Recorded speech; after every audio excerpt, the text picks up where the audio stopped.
Thank you for watching my videos and following me on YouTube. We at the first president of Ghana Museum, checking out some historical things that he left behind for us.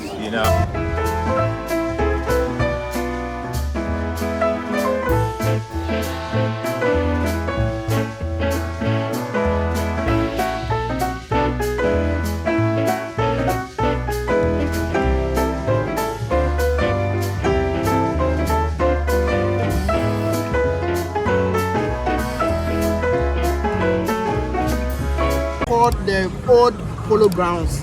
So this is where the British were playing a game called the polo, and therefore it was a restricted area to the blacks because we were under the British and we were not allowed to camp in here. So in the year 1991, our late President J.J. Rawlings, he established this park in honoring the life and legacies of Dr. Kwame Nkrumah. In the year 1992, his body was brought here to the park and was reburied in the mausoleum over there. Osadifo Dr. Kwame Nkrumah. Osadifo means the people's redeemer or a savior.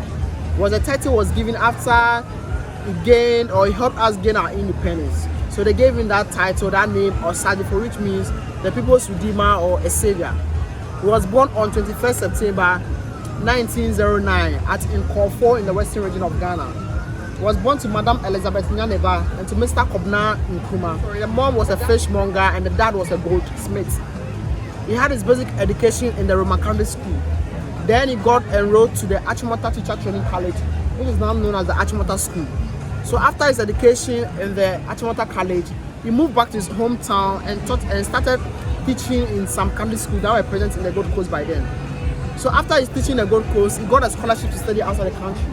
So he got a scholarship to study in the Lincoln University. So in the Lincoln University, he was able to attain his first degree in sociology and economics. He also attained his master's degree also in philosophy. Where you have a statue mounted, it's called the Declaration Ground. So that is where Dr. Kwame Nkrumah stood on State March to declare Ghana's independence. And also the bronze statue there means forward ever, backwards never. Also the statues in the water are called the traditional horn blowers. So what the traditional horn blowers do is that anytime there is a community gathering or anytime there is a Durbar, they are the one that welcome the dignitaries, the elders and the chiefs into the Durbar. But in here, they are on their knees showing their respect to Dr. Kwame Nkrumah and also in announcing the death of Dr. Kwame Nkrumah here in the park. When you look straight ahead, you see a man playing a drum. This man represents the southern part of Ghana, and the man in the smoke playing the guitar. I don't know if you can see from here. Yeah, I can see it. Yeah, he also represents the northern part of Ghana. So we say that the people from the southern part and the northern part are all one people. So therefore, we must all come together as one people in unity. And it's also talk about our cultural diversity. Alright, as the cultural changes also here in our country. Alright, this is the mausoleum. In that's where we have the body of Dr. Kwame Nkrumah and the wife also buried. This building was designed by a Ghanaian architect called Don Atta. It's made of Italian marbles and was built by the Chinese group of people. The black star up there represents the hope of Ghana or Africa. The black star there represents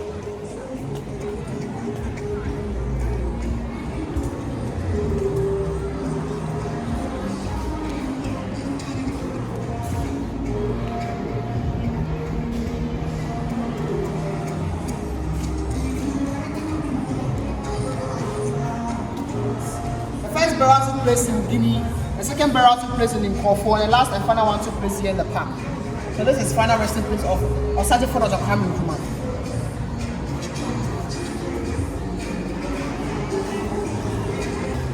So also here is the resting place of Madam Fathia Nkrumah.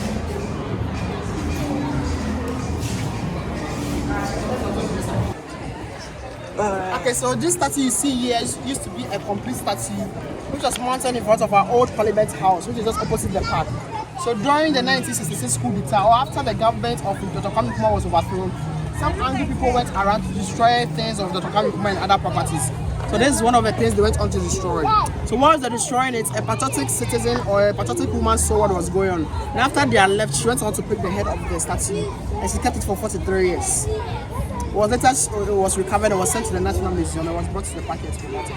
But this one was mounted in the year 2007. At that time, this one wasn't still found. So later we found it was also brought to the park and was mounted in the year 2009. Alright, so that's the main museum.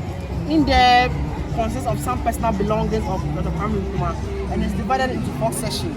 The first section talks about his childhood, education, and family life. The one in red talks about his political life, and the one in blue talks about his gifts and achievements he received from family and friends. And the last section talks about his overthrow, demise, and achievements. In there, you see some pictures of Dr. Kwame Nkrumah and the wife, that's Fathia Nkrumah. You see some pictures of Dr. Kwame Nkrumah, the wife, and the children. You see an overview picture of Nkrumah, where he was buried and where he was born. And also, you see the student mattress together with the mirror used at the Lincoln University.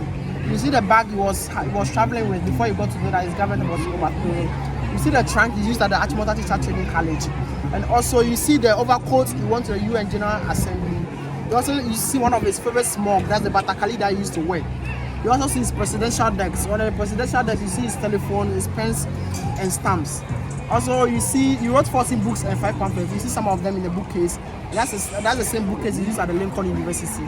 You also see his chair, his couch, his lamp, and the Godfather clock, and also a mirror.